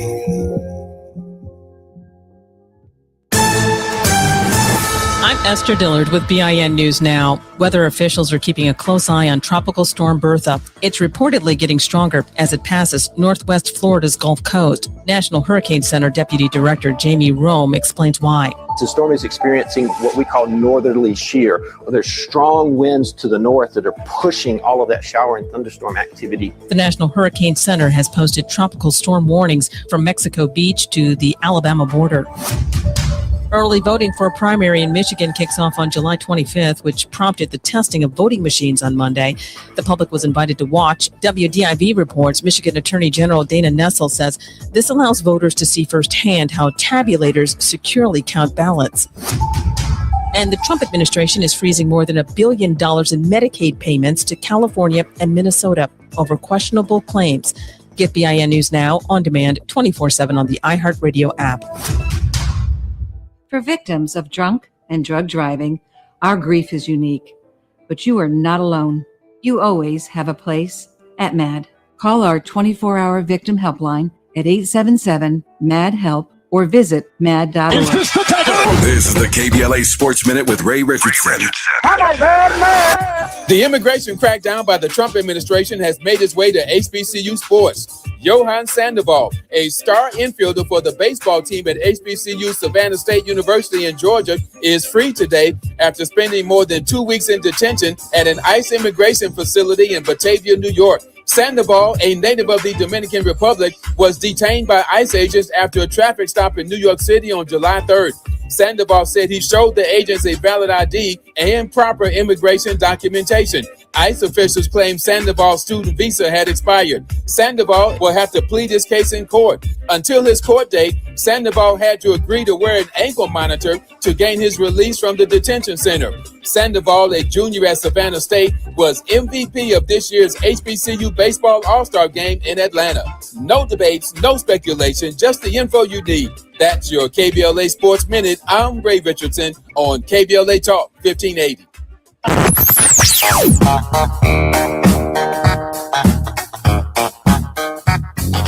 This is KBLA Talk 1580. Talk radio. That's music to your ears. We're unapologetically progressive. KBLA Talk 1580. We've got a lot to talk about. Hi, I'm Zoe Williams, aka the Voice of Reason, encouraging you to join me weekdays from 7 to 9 p.m. for the world's most intriguing relationship radio roundtable. Every night, I facilitate and encourage our loyal listeners to participate in the most engaging relationship discussions you'll hear anywhere. So make it a point to rendezvous with me, Zoe Williams, the Voice of Reason, Monday through Friday, 7 to 9 p.m. Pacific Standard Time. Trust me, your relationships will never be the same. The VOR is on fire tonight. Unapologetically progressive. KBLA Talk 1580. We've got your black. Listen up, KBLA delegation. We have something you need to hear. Right now, you may qualify for low-cost home internet. And we're not talking about a catch. This is real. Many internet service providers offer low-cost internet plans if anyone in your household is enrolled in CalFresh, Medi-Cal, SSI, or is income eligible. There are a lot of families in our community who deserve to be connected. Here's all you do.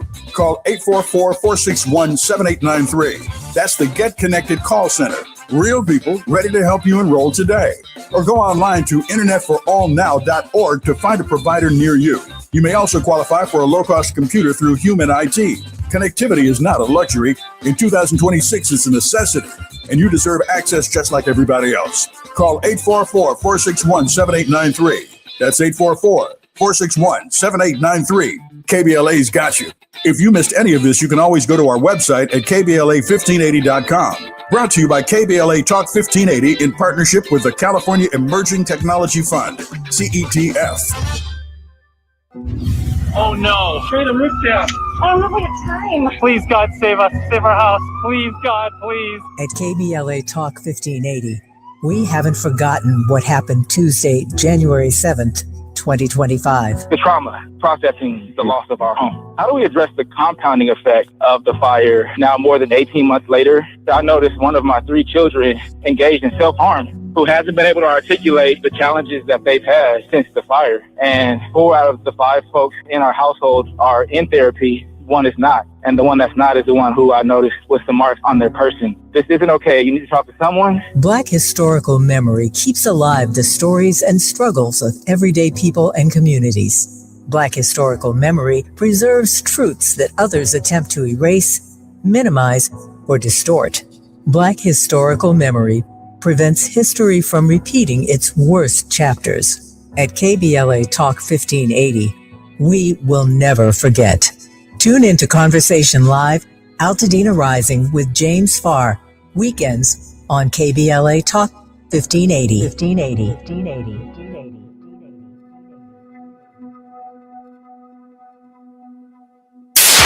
KBLA Talk 1580. We've got a whole lot to talk about. KBLA Talk 1580, connecting you with services and solutions. The Michael's Daughter Foundation is dedicated to inspiring youth and resilience through storytelling, arts, filmmaking, and enrichment programs for youth and families in under-resourced communities and system-impacted individuals. The Michael's Daughter Foundation is a 501c3 nonprofit providing free and low-cost arts programs to youth and families from under-resourced communities, both system-impacted youth and those affected by the incarceration of a loved one. 1 in 43 children in America have a parent incarcerated. 70% of those children are expected to end up in prison. Through filmmaking, animation, theater, and writing, they help young people express themselves, build confidence, and imagine new possibilities. Beyond the arts, they offer financial literacy workshops, emergency support, and scholarships. Because thriving takes more than talent, it takes access. To learn more about the impact of Michael Daughters Foundation and how you can be a part of the movement, please visit their website, michaelsdaughterfoundation.com. This is a community call to action from KBLA Talk 1580. You're listening to Jesse Jackson Jr. on KBLA Talk 1580. The Jesse Jackson Jr. Show. The Jesse Jackson Jr. Show. The Jesse Jackson Jr. Show. The Jesse Jackson Jr. Show. King Volley drops the beat. Come on and talk with me. I'm Jesse Jackson Jr. Welcome forward to the Jesse Jackson Jr. Show. We're on the grind with Barbara Wine, president and founder of the Transformative Coalition. Barbara currently serves as co-chair and facilitator of the National Commission for Voter Justice, the Millennial Votes Matters convenings, and the Voting Rights Alliance.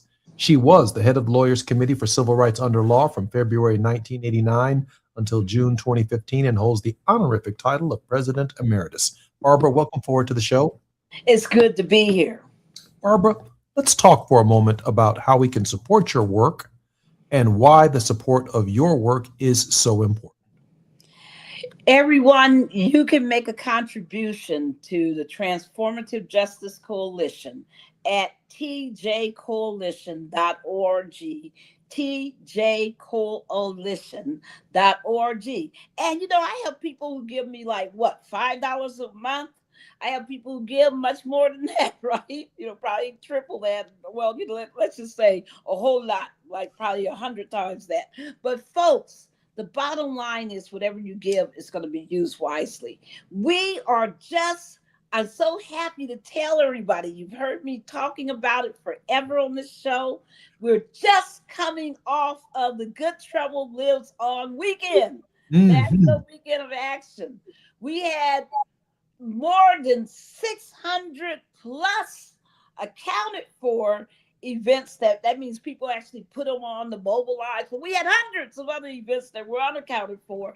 I am so proud of and grateful to every single person who got out there and held voter registration drives, who had teach-ins so people knew what their rights were, who preached from their pulpits, who took those TJC fans and waved them in the air with John Lewis Good Trouble, who came to Atlanta to be part of the flagship.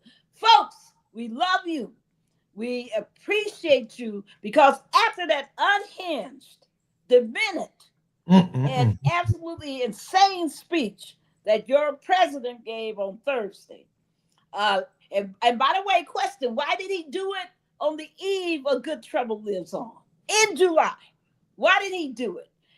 He is on a rampage to destroy our democracy and to destroy the right to vote for everybody. Remember, we talked about this, folks, that they want to shrink the electorate down as small as they can get it so that they can prevail with their evil policies. Folks, this is the first month of this year that most people are experiencing their SNAP benefit cutbacks, and it's devastating across the country. This is because that big, better, beautiful, whatever, Lion Act that they came up with just really has started impacting folks right now.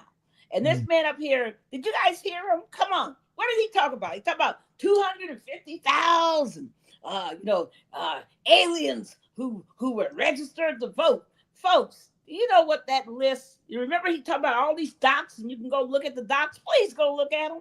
Because if you look at that doc, what are you going to find on there? Who you going to find a lot of on that quote list? Dead people.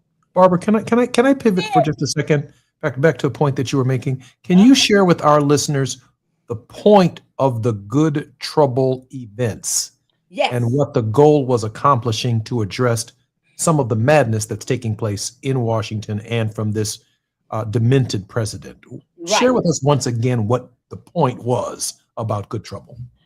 Everybody, if you hear that expression, Good Trouble, that expression was coined by one John Lewis.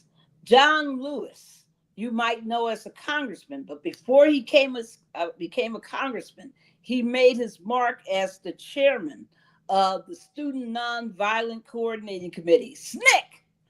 And, with Ella Baker and all of the others who created SNCC, he was their leader. And in 1965, the people of Selma said to him, please come and march with us, because they killed Jimmy Lee Jackson, who was only trying to be part of a demonstration and protecting his mom. The police killed him. And they said, let's take his body and let's, take his spirit to Montgomery. So we're going to march from Selma to Montgomery. Even though he was killed in Marion, we're going to march from Selma to Montgomery, because we got to cross that bridge symbolically, that Edmund Pettus Bridge. And John Lewis told SNCC's board that he was going to go to Selma and be there for the people of Selma and help lead the march. And they said, no, you can't. They said, it's too dangerous. You're likely to get hurt. And we forbid you to go to Selma. He said, I'm going anyway. And they said, well, if you go, you will lose your chairmanship. We will strip you of your chairmanship. He said, I'm going anyway. He said, if that's what it's going to take, if that's what you're going to do, go ahead and do it, because I will not leave the people of Selma alone. And he went to Selma. You've seen the movie Selma, folks. It doesn't show you what I just talked about. But you will see the movie and you will see how he bravely led those people across the bridge. And people, if you want to talk about John Lewis, you got to talk about the C's, as I call it. His consciousness, his commitment, his consistency, but more than anything, number one above everything, courage. because when they got to the apex of that bridge, they looked down and they saw those state troopers on horses with gas masks, with dogs. They saw those batons being beaten in their hands. They saw the threat to their lives. And the thing they did that history cannot reverse is that they kept on marching forward.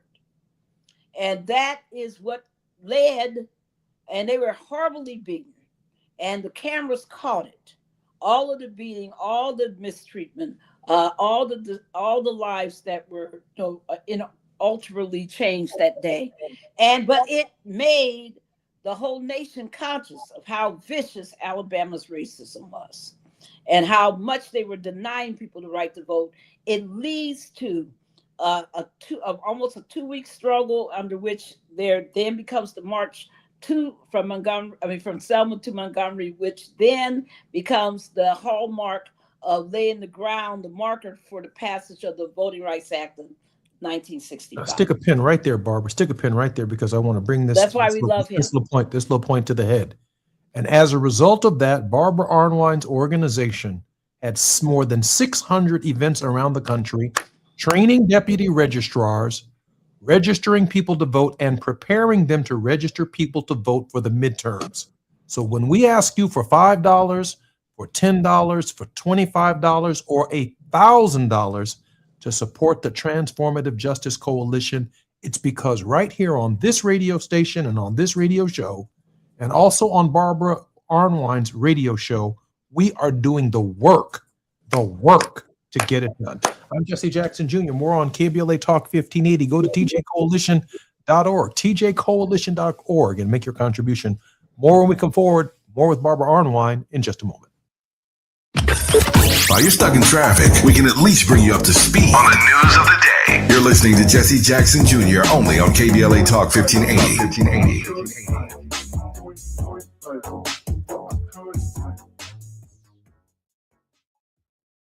Hi, this is Chris Holden, former mayor of Pasadena, former California Assembly member and CEO of LA Fire Justice. Join Chris Holden and LA Fire Justice for the 27th Annual Community Block Party and Resource Fair, Saturday, August 1st from 3 to 7 p.m. on the 500 block of East Jackson Street in Pasadena. Bring the whole family for an afternoon of live entertainment, games, activities, arts and crafts, and a special performance by Altadena's own Grammy-nominated R&B artist, John B.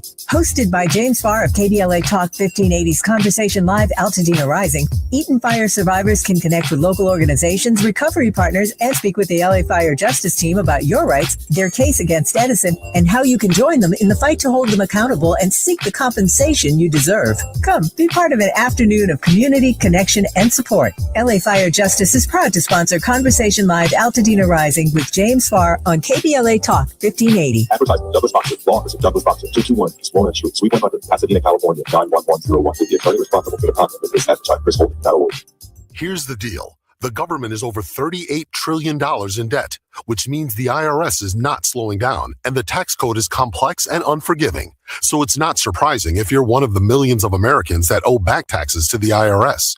Unfortunately, they're the world's most powerful collection agency, with the ability to garnish your wages, seize your bank accounts, and even take your home or business.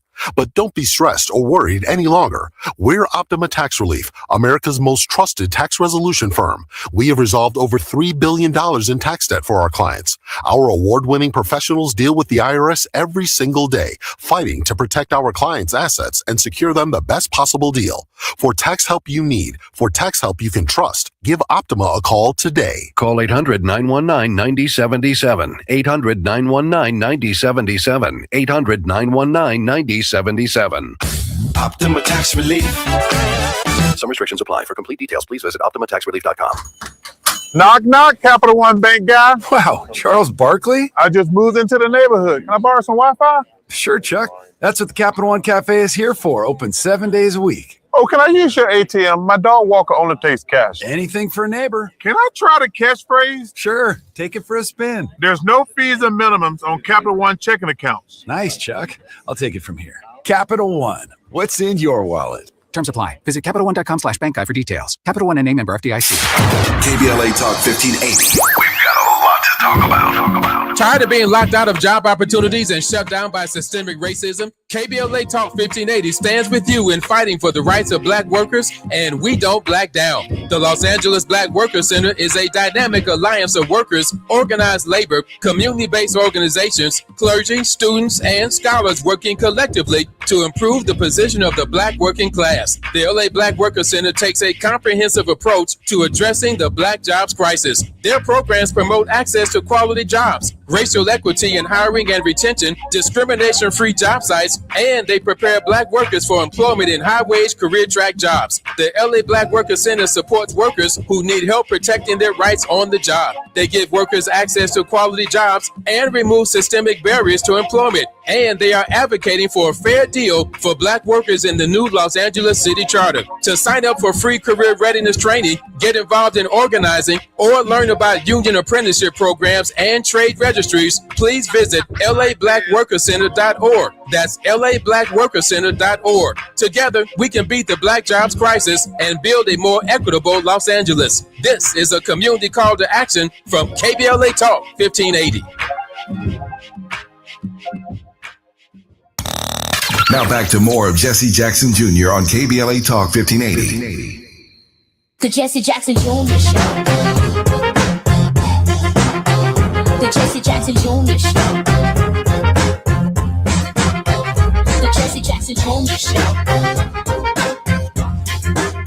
The Jesse Jackson Jr. Show. King Volley, drop the beat. Come on and talk with me. Come on and listen to me. Come on and talk with me. Come on and listen to me. KBLA Talk 1580. Download the app. I'm Jesse Jackson Jr. Welcome forward to the Jesse Jackson Jr. Show on KBLA Talk 1580. We're on the grind with Barbara Arnwine, president and founder of the Transformative Justice Coalition. Barbara, welcome forward to the show. It's good to be here. Barbara, what can we do this week? And what is coming up this week that we need to be concerned about before we get to your word of hope? People, tonight, there's a mass call of Freedom Summer 2026, 276 African-American organizations. We're meeting tonight. We are asking you to join us. It's a mass call where we will be talking about what we got to do over these coming weeks. I want you to hear the voices of Cliff Albright and all the other people who will be speaking tonight. Melanie Campbell, who I mentioned, who just did that poll, which, by the way, showed that 48% of all Black women said that they had been personally affected by, who took the poll now, personally affected by pay inequality, personally affected, and it ranges from every age group all the way through the more mature people. But you're going to see her and hear her. Tamika Mallory, you're going to see and hear her. You're going to see and hear Latasha Brown. You're going to see and hear them. Come today. This is not just about talk. This is about what we got to do. So be part of that. How do you get to that? Go to freedomsummer2026.com. freedomsummer2026.org. Look for it and you will find it and sign up and be there. I'm going to be there. I'm going to be listening. I don't always talk. I listen and I try to learn and I try to carry forth messages. Tomorrow night, we're having a debrief for everyone who participated in Good Trouble Lives On and everybody who wants to participate next year. Thank you all, Californians. You guys were magnificent. You had all those beautiful events. Love you, Los Angeles. And you can go to goodtroubleliveson.org. goodtroubleliveson.org to attend that event. We're also on this Thursday. We will be having the last of the Good Trouble 2026 National Weekend events in Washington, D.C. at McPherson Square at 7:30 p.m. Join us. Be there. So don't say that you don't know how to show up. I just gave you 3 opportunities. I understand you're not in D.C., but you can get on that mass call tonight, and you can get on that debrief and future planning and what next steps are for Good Trouble. You can get on that call on Wednesday night. Folks, On Thursday night. Folks. Wednesday night. Folks, we need you. Be there tonight, Wednesday night, Thursday night. Show up and do what needs to be done. Because we don't win by just sitting around waiting for somebody else. We got to move this. Those sisters in pain from that pay discrimination, the children suffering from the SNAP benefits and the food inequality that means, insecurity.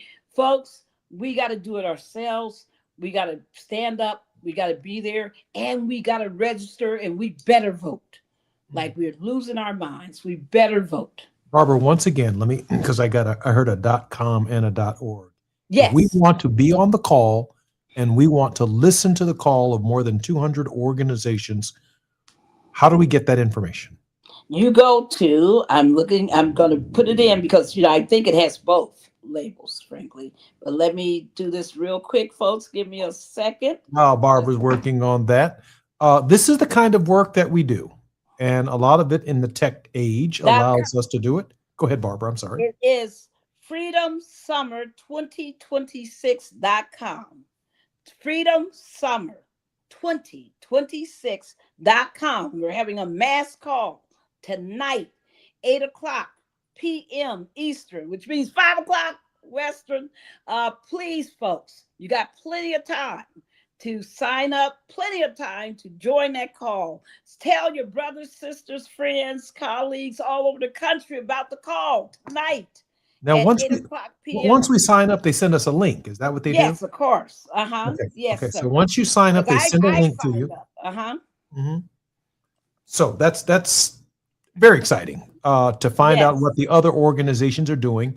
And those of you all who say we ain't doing nothing and that we ain't involved, all of that mythology falls apart when you participate in these calls.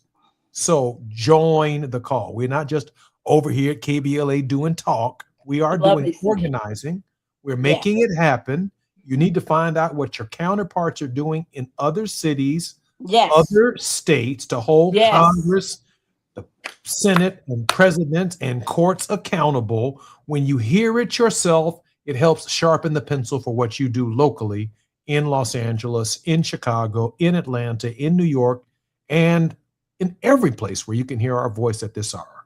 Barbara, we have about 3 minutes before we come forward. You might have a point that you want to make, because I think I saw you about to say something, and then save enough time for your own word of hope, Barbara. It's okay. Everybody, listen. There's one other thing you can do. That house is up to no good. The house, the Congressional House of Representatives, they're up to no good under old Mike Johnson. He'll do whatever Trump says, no matter how insane. So they are actually going to try to pass the SAVE Act tomorrow. And they, remember they passed it before. They don't care if it hurts you. They don't care if it makes sure that there's no mail-in balloting ever again. They don't care if it hurts, 62 married women with different surnames than when they were born. They don't care. So, folks, we want you to care. Call 202-225-3121. You heard me, 202-225-3121. Now, tomorrow, just keep calling. Call them and say no. Vote no on the SAVE Act. No SAVE Act. And we're going to have to do this again when it gets to the Senate. Folks, last time 1.1 million of you, called in and stopped it. We're going to do what we got to do, because it's ridiculous that they want to hurt voters instead of encourage voters. I also, my word of encouragement. I saw some amazing people this weekend in these streets. I saw people in little small communities walking those streets and registering voters. I saw churches with thousands registering voters. I saw churches with 50 registering voters. It's a reminder, people, like John Lewis said, not only did he say get into trouble, good trouble, necessary trouble, he also reminded us that if you see something wrong, do something. Don't just sit back and talk about it. Don't just sit back and shake your head. Do something. Everybody, this is our duty in this moment, to be the Fannie Lou's, to be the amazing people, or just to be our grandparents who fought so hard for our rights. It is up to us, and I know that we have within us the genius and the beauty, because I saw it. We brought 8 young Gen Zers to Atlanta to help us with the program. They turned it out. They were amazing. We had 2 that were already there. They were just amazing. They gave me more than hope. They gave me just a heart full of love and happiness. I came out of this weekend with happiness in my heart.